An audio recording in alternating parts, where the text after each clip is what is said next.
오피스텔 분양권 사가지고 마음고생하고 있습니다. 네, 뭐 그런 것도 있고, 지금 분양권이 또 이제 막 로또 청약 이런 얘기들이 많이 돌다 보니까 그 분양권은 무조건 돈이 된다 뭐 이런 식으로 생각하시는 분들이 있습니다.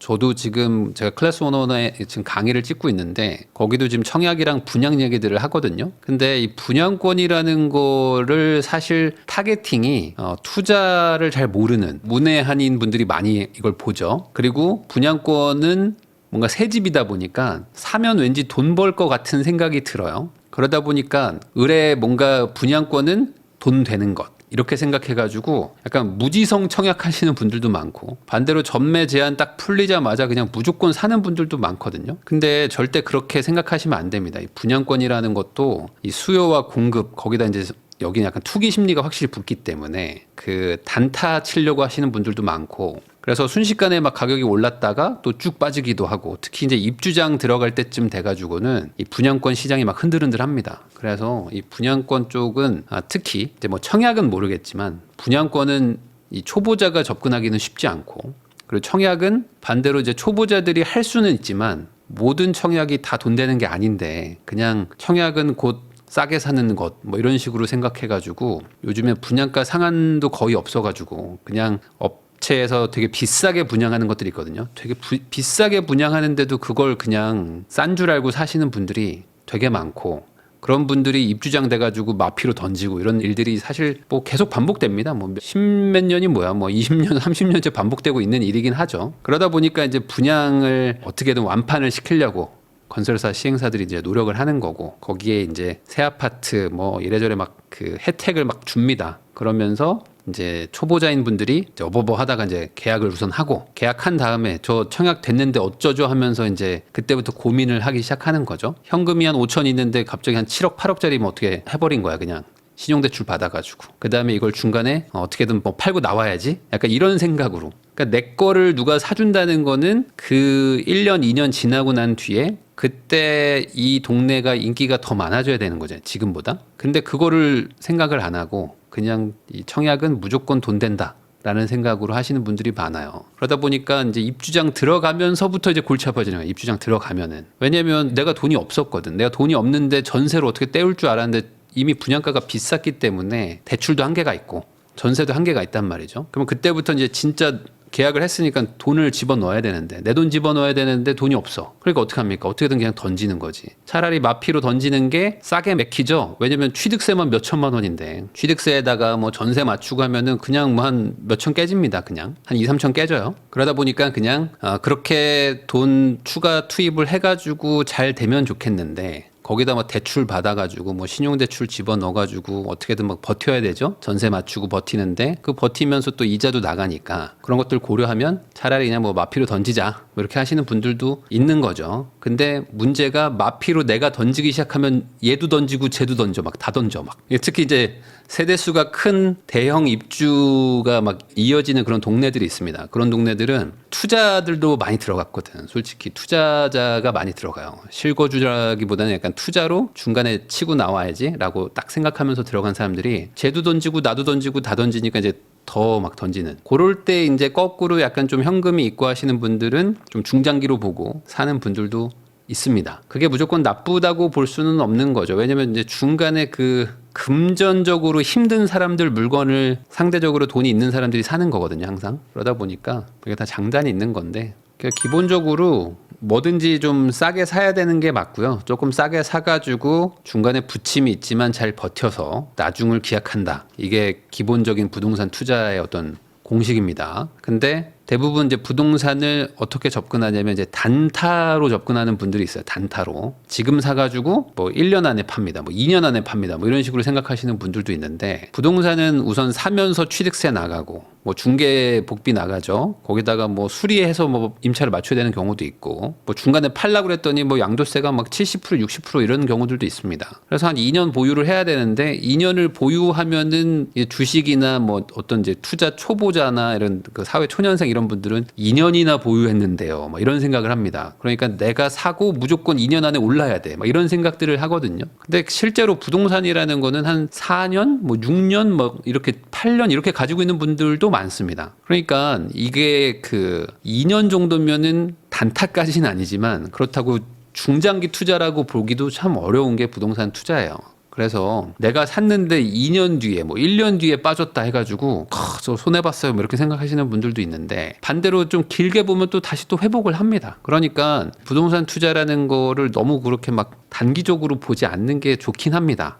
왜냐하면 이 부동산이라는 건 기본적으로 한 10년에서 15년 정도 어떤 이렇게 큰 사이클 같은 게 좀 있거든요. 그러다 보니까 내가 이제 하락기가 딱 맞았는데 돈이 있어. 그러면 사면 되지. 근데 하락기인데 돈이 없을 가능성이 훨씬 많고, 하락기인데 이미 내가 다른 물건을 가지고 있어서 옮겨 타지 못하는 경우들도 많고, 하락기여서 내가 사고 싶은데 갑자기 무슨 뭐 회사가 막 그만둔다든지 뭐 이런 별의별 일들이 생깁니다. 그래서 내가 딱 그 저점인 구간일 때 딱 집을 살 수 있는 무주택 포지션이 되는 경우가 별로 없어요. 별로 없습니다. 대부분 거의 그 타이밍을 맞추는 사람들은 없어요. 대부분 상승할 때 집을 사든지 하락하고 있는 와중인데 사든지 뭐 이런 겁니다. 딱 그 타이밍 맞추기가 쉽지 않단 말이에요. 이게 실거주도 해야 되고 실물 자산이다 보니까. 그래서 이건 좀 길게 봐야 돼요. 그러니까 내가 사고 떨어질 수도 있지. 그리고 반대로 샀는데 바로 오를 수도 있고요. 근데 샀는데 바로 올랐는데 나는 지금 못 팔아. 왜냐면 지금 팔면 양도세 70% 내고 막 이러거든요. 그러니까 어차피 팔아봐야 의미가 없어. 근데 6개월 지났는데 집값이 오르니까 기분이 너무 좋아. 어차피 팔아도 양도세 때문에 못 팔지만 기분은 좋아. 근데 2년 지났더니 다시 내려갈 수도 있는 거잖아요. 그래서 지금 부동산 투자를 하는 분들은 최소 단위가 2년이고 2년 뒤에 가격 변동이 별로 없다. 그러면은 한 4년 정도를 봐야 되는 거고,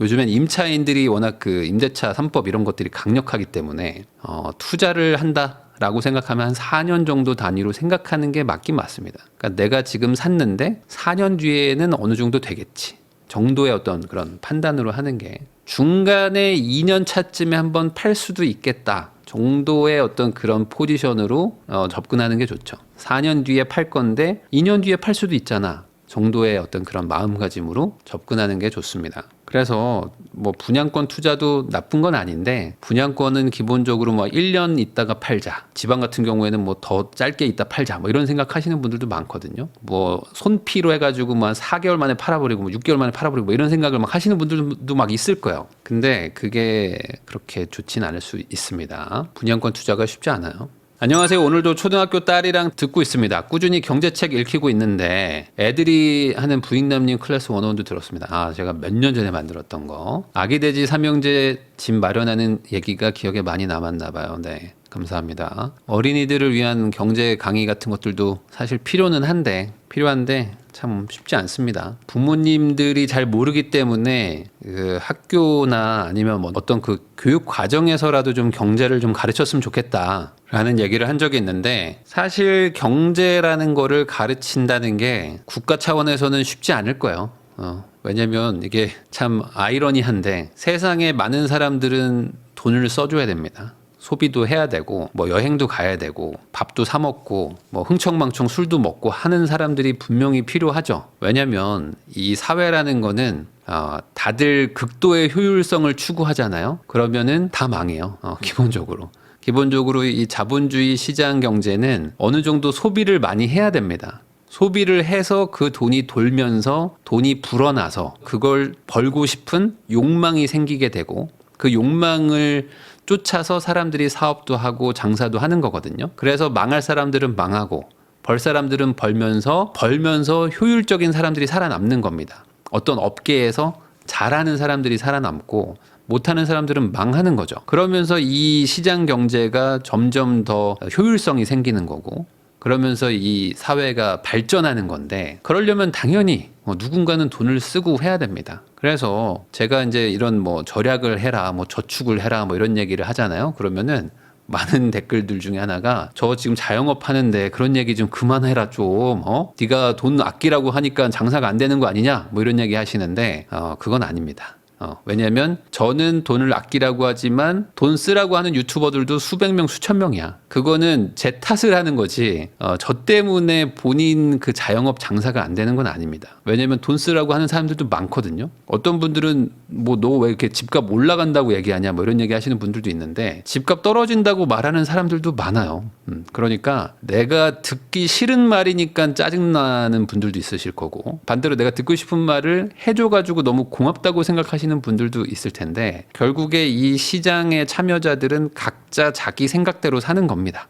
그런 거니까 누구 하나의 말이 뭐 시장을 절대적으로 움직일 수는 없어요. 그럼 내가 지금 만약에 장사를 하고 있어. 근데 장사가 잘 안 된다 그러면은 내가 지금 다른 사람들을 탓하기 전에 이 상황을 어떻게 해결할지가 더 중요한 겁니다. 남 탓을 해가지고는 절대 부자를 꿈꿀 수가 없어요. 내가 바뀌어야 되는 거고 내 가게는 내가 운영하는 거고 이 상황에서 도저히 답이 없으면 접어야 되는 것이고 접지 않고 답을 찾을 수 있으면 빨리 찾아가지고 바꿔야 되는 거지. 뭐 누구는 뭐 아끼라고 하는 사람한테 왜 술 먹지 말라고 해요? 나 가게 하는데 이렇게 얘기하시면 안 되는 거고 반대로 뭐 내가 듣고 싶은 얘기를 해준다고 해서 그 사람한테 뭐 고마워하실 필요도 없는 겁니다. 중요한 건 내가 잘 사는 게 중요한 거고 각자 잘 사는 방법은 다 다른 거거든요. 그러니까 그렇게 뭔가 좀 남의 말을 가지고 그렇게 고민하실 필요는 없지 않을까 저는 그런 생각을 합니다.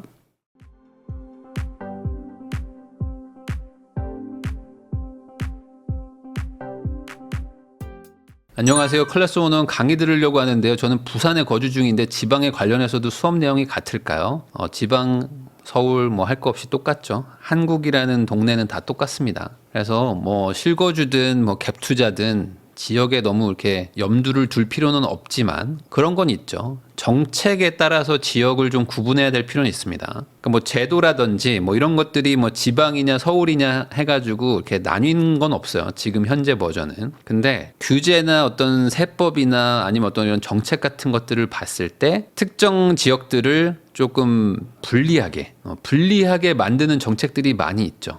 그러다 보니까 지역 특히 이제 지방에 계신 분들 입장에서는 상대적으로 좀 불리한 게 사실입니다. 지금 같은 이런 정책들이 사실 되게 문제가 많은 거거든요. 지금 벌써 몇 년째예요. 거의 한 6, 7년 정도 지금 이어져 오고 있는 다주택 규제와 똘똘한 한 채를 해라라고 지금 가는 이 정책들이 바뀌지 않는 한 지방 뭐 이제 지방 광역시 이런 것들이 되게 힘들어지는 거죠. 왜냐하면 이 돈을 가지고 하나만 사라고 하면 돈은 이 국경도 없고 지역에 어떤 제한도 없잖아요.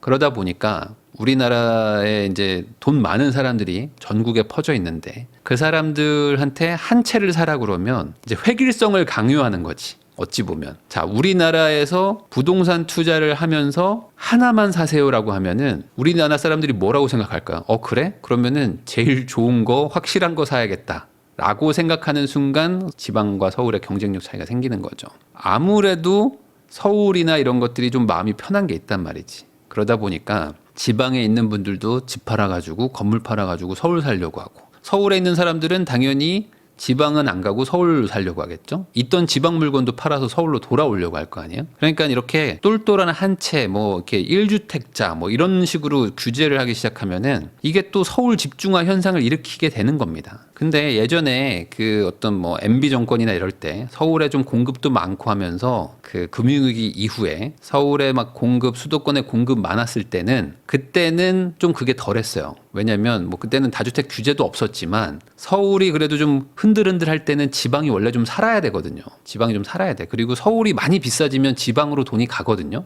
어떤 이런 규제 같은 게 없으면. 근데 지금은 그런 게 아니잖아요. 지금은 막 똘똘한 한 채 규제로 막 계속 강요한 지가 지금 벌써 몇 년째입니까? 그러니까 서울이 이렇게 비싸면 원래는 지방으로 가야 돼, 돈이 지방으로 좀 가가지고 신축 뭐 미분양 난 것들도 막 할인하면은 서울에 있는 사람들이 좀 와서 투기 심리로 이거 조금 피 받아가지고 팔아야지 했다가 막 물리고 막 이런 일들이 일어나거든요. 그리고 지방도 이제 당연히 힘들잖아요. 물량도 많고 힘드니까 그러면 이제 뭐 할인 분양하고 뭐 어떻게 하는데 또 이제 서울에서 막 사람들이 와서 막 집을 사가 그러면은 또 살아나나 하면서 또 이 지역 사람들이 막 이렇게 좀 약간 업이 돼 그러면서 또 거래도 되고 하면은 이제 물량도 이제 금방 소화가 되고 다시 또 와, 이제 침체 끝났나 하면서 이제 약간 좀 살아나고 하면서 이 비싼 서울에서 떠나가지고 지방으로 와서 빠져 있는 지방을 살리고 그러다가 또 서울이 또 이제 안정되면 또 서울로 또 가고 막 이렇게 막 왔다 갔다 하거든요. 돈이라는 건 원래 왔다 갔다 하는 건데 그 중간에 뭐 돈을 잃기도 하고 뭐 파산하기도 하고 뭐 큰 돈 벌기도 하고 막 그러는 건데 지금은 이제 그런 걸 안 해놓으니까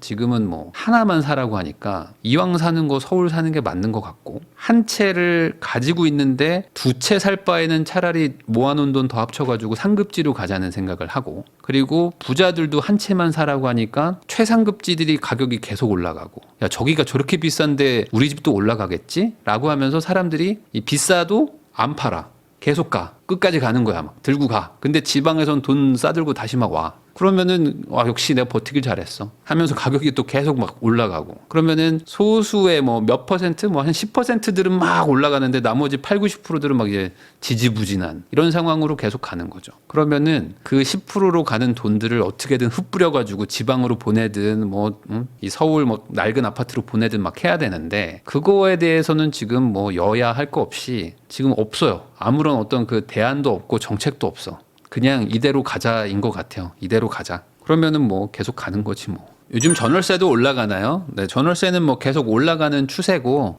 이제 입주장이 있는 곳들은 조금 뭐 이렇게 위축되는 부분들도 있는데, 뭐 전체적으로 뭐 서울, 경기, 뭐 수도권, 뭐 지방도 마찬가지고 전세들이 좀 올라가고 있습니다. 이 전세는 앞으로 더 올라갈 확률이 높죠. 아무래도. 왜냐면 이제 금리 인하 같은 것들도 분명 영향을 줄 것이고, 그리고 이제 전세 사는 분들은 실수요자잖아요. 어찌 보면은. 뭐 이게 투자 심리가 붙는 게 아니잖아요. 그러다 보니까 이 집이 좀 낡아지면 낡아질수록 한 해 한 해 지나면 집이 낡아지잖아요. 그러니까 집이 낡으면 거기 사는 분들 입장에서는 그래도 좀 좋은 집 가서 살고 싶고 이런 게 있단 말이죠. 근데 이제 내가 한 2년 정도 또 돈도 모았어. 그리고 이제 전세 대출 요즘에 워낙 많이 받는데 이게 신축 선호 현상이라는 게 매수에만 있는 게 아니라 전월세도 분명히 있거든요.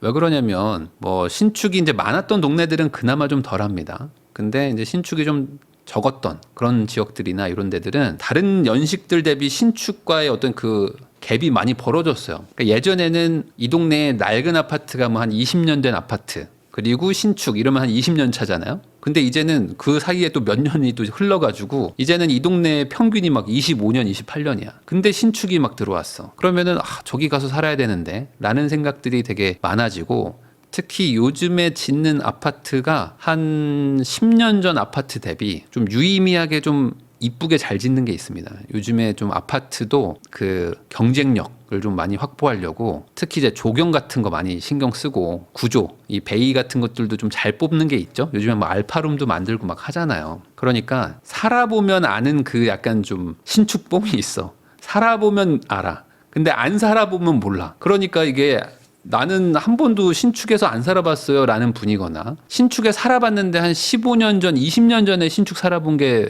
이 전부야. 이런 분들이 있습니다. 그러면 20년 전의 신축들하고 지금의 신축은 약간 좀 삶의 편리성이 확실히 차이가 나요. 편리성이. 요즘에는 뭐 진짜 IoT 뭐 이런 거 해서 뭐 잡다구리한 거 다 붙여놓거든요. 뭐 블루투스로 문 열고 뭐 이런 것들도 있고 뭐 다양한 것들이 많습니다. 그러다 보니까 뭐 하다못해 뭐 지하 주차장부터 뭐 지하주차장 조명부터 동네 어떤 그 조경이나 뭐 여러 가지 그런 것들 따져봤을 때 다시 옛날 저기로 가기 좀 쉽지 않다 이런 생각들이 막 있단 말이지. 그냥 이거는 어쩔 수 없는 거예요. 신차 새 거 타다가 구형으로 가기가 어렵습니다. 그러니까 뭐 예를 들어 내가 그랜저 신형을 타고 있어. 그랜저 신형 타는데 갑자기 무슨 뭐 바람이 불어가지고 10년 더 된 10년 뭐 15년 된 옛날 구형 그랜저를 타는 거야. 그게 잘 안 됩니다. 잘 안 되고 다음 신형 그랜저를 기다리면 기다렸지 10년 전, 15년 전 거 그 약간 올드한 거 타면서 그 다닌다는 게 감성적으로 안 돼. 안 돼. 그런 게 있어가지고 그냥 계속 이제 신축 선호도가 막 늘어나는 거죠.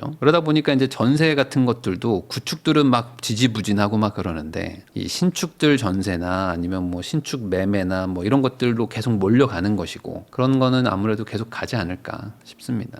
빌라 착공이 10년 전 대비 10분의 1 토막 났다는데요. 아파트 거래량 및 전세 매매가에도 영향을 미칠 수밖에 없겠죠? 네, 맞습니다. 빌라 착공이 지금 되게 급감한 지가 1년이 좀 넘었죠? 그리고 오피스텔도 박살이 났습니다. 그러다 보니까 기본적으로 저소득 그런 구간에 계시는 분들이 살만한 집이 신축이 안 되고 있어요. 그러면 어떻게 되냐? 이 빌라나 오피스텔도 낡아지는 건 마찬가지거든요. 그러니까 그 곳에 살던 분들도 빌라가 이왕이면 신축 빌라를 좋아하는 거죠. 그리고 젊은 친구들도 구축 빌라에서 살다 보면은 좀 불편하거든. 근데 신축 빌라들도 뭐 커뮤니티 뭐 이런 건 없지만 뭐 주차도 그렇고 뭐 보안도 그렇고 내부 구조도 어쨌든 빌라 오피스텔도 발전을 합니다. 그래서 그거를 또 신축봉을 또 받습니다. 빌라나 오피스텔도. 그러다 보니까 이제 신축들 선호도가 막 높아지는데 없단 말이죠. 그러니까 어떻게 됩니까? 차라리 이 돈 주고 이 낡은 빌라에 살 거라면은 확실히 더 나은 그레이드의 구형 아파트로 가자. 구형 소형 아파트로 가자. 이런 식의 어떤 그 움직임이 분명히 생기거든요. 뭐 전세 사기 이런 것도 또 걱정이 많이 되고. 그러면 이제 서울이든 뭐 경기도든 좀 작은 평수들의 아파트, 오래된 아파트 전세가 막 또 올라갑니다. 그러면은 그것 때문에 또 거기 살던 분들이 또 약간 밀려나죠. 전세가 올라가니까. 그럼 우리도 또 돈 모아서 또 올라가자 이런 얘기들도 하고, 전세가 올라가가지고 또 막 갭이 또 작아지면은 거기도 가격이 이 전세가 밀어올리는 매매가가 있거든요. 그런 것 때문에 거길 또 팔고, 그 팔아가지고 그럼 다 모은 돈 합쳐가지고 요번에 애도 낳았는데 신생아 대출 받아가지고 집을 사야 되겠다. 뭐 이런 수요도 생기고. 그러니까 밑에서도 올라오는 수요가 분명히 있습니다. 뭐 최상단만 올라가는 게 아니고 공급이 부족하면 어찌됐든 간에 오는 그 수요의 쏠림이 있는 거죠.